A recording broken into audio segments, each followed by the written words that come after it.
ذَلِكَ الْكِتَابُ لَا رَيْبَ فِيهِ هُدًى لِّلْمُتَّقِينَ۔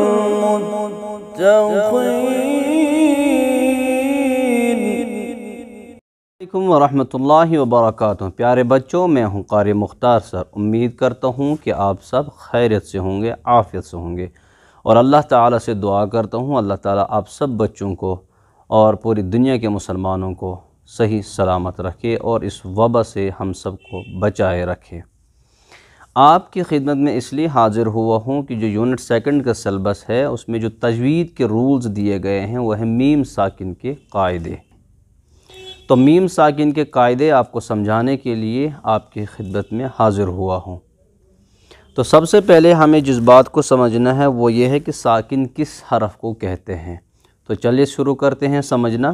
سب سے پہلے آپ جیسے دیکھ رہے ہیں کہ جزم والے حرف کو ساکن کہتے ہیں۔ جس حرف کے اوپر بھی جزم ہوگا یعنی سکون ہوگا اس حرف کو ساکن کہتے ہیں۔ یہ ایک کامن رول ہے کہ جس حرف پر بھی آپ کسی بھی جگہ جزم دیکھیں گے اس حرف کو آپ ساکن کہیں گے۔ مان لیجئے آپ نے با کے اوپر جزم دیکھا تو آپ اس کو کیا کہیں گے؟ با ساکن۔ آپ نے نون کے اوپر جزم دیکھا تو نون ساکن۔ ایسے ہی ہے میم کے اوپر اگر آپ نے جزم دیکھا تو اس کو میم ساکن کہتے ہیں۔ بورڈ پر آپ دیکھ رہے ہیں لکھا ہوا ہے میم ساکن۔ یہ جو میم ساکن ہے اس پر جزم ہے اس لیے اس کو میم ساکن کہتے ہیں۔ اس میم ساکن کے پڑھنے کے لیے کچھ اپنے رولز ہیں، انہی رولز کو ہم ڈسکس کرتے ہیں۔ تو سب سے پہلا جو میم ساکن کا رول ہے، سب سے پہلے جو میم ساکن کا قاعدہ ہے وہ ہے اخفاء شفوی۔ اخفاء شفوی، اخفاء کی میننگ چھپانا، ہائیڈ کرنا آواز کو یہاں ناک میں۔ شفوی کیوں کہتے ہیں اس کو؟ شفن کے معنی آتے ہیں عربک میں لپس۔ لپس جو ہے ان کو کہتے ہیں شفتین۔ تو شفن کے معنی آتے ہیں لپس۔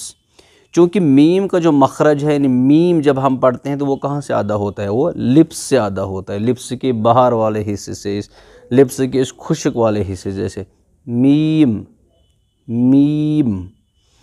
تو مطلب میم کا قاعدہ پڑھ رہے ہم، میم کے ریلیٹڈ ہم سبق پڑھ رہے ہیں، اور دوسری بات کہ میم کے اخفاء کی بات ہو رہی ہے کہ میم کو کب ناک میں لینا ہے، میم کی جو وائس ہے، میم کی جو ساؤنڈ ہے اس کو کب چھپانا ہے، اسی لیے اس کو کہتے ہیں اخفاء شفوی۔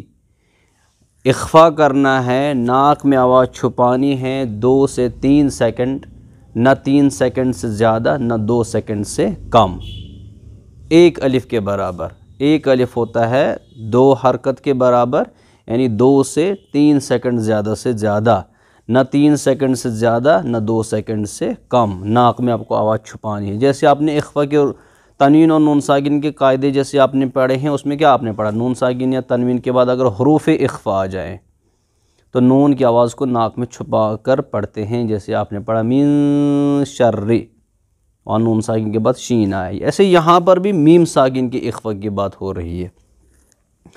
پہلا قاعدہ ہے اخفاء شفوی۔ یہ کب ہوتا ہے، اس کا قاعدہ کیا ہے؟ تو بورڈ پر آپ جیسے دیکھ رہے ہیں اخفاء شفوی، میم ساکن کے بعد با آئے تو گنہ کے ساتھ اخفاء ہوگا، اس کو اخفاء شفوی کہتے ہیں۔ مثال میں دے دوں گا، مثال سے آپ کو بات سمجھ میں آ جائے گی۔ جیسے کہ آپ بورڈ پر دیکھ رہے ہیں ان ربہم بہم، یہاں دیکھ لیجئے آپ میم ساکن کے بعد با آ رہا ہے، جیسے کہ آپ دیکھ رہے ہیں میں نے نشان بھی اس پر ڈال دیا۔ میم ساکن کے بعد با ہے تو ہم ایسے پڑھیں گے ان ربہم بہم۔ آپ کی نوٹس میں یہ بات لکھی ہوئی ہے کہ غنہ کے ساتھ اخفاء ہوگا۔ پہلے میں یہ تھوڑا سا آپ کو سمجھاتا ہوں۔ غنہ کے ساتھ اخفاء کا مطلب یہ ہوتا ہے تھوڑا سا اخفاء کریں گے، تھوڑا سا ناک میں پہلے اخفاء کی طرح آواز چھپائیں گے اور اس کے بعد پھر غنہ کریں گے۔ دیکھیے میں پڑھ رہا ہوں، آپ میری آواز پہ دھیان دیجئے۔ ربہم بہم، ربہم بہم۔ دوسری مثال لے لیجئے وما ہم بمؤمنین۔ اب ڈائریکٹ آپ نہیں پڑھیں گے وما ہم،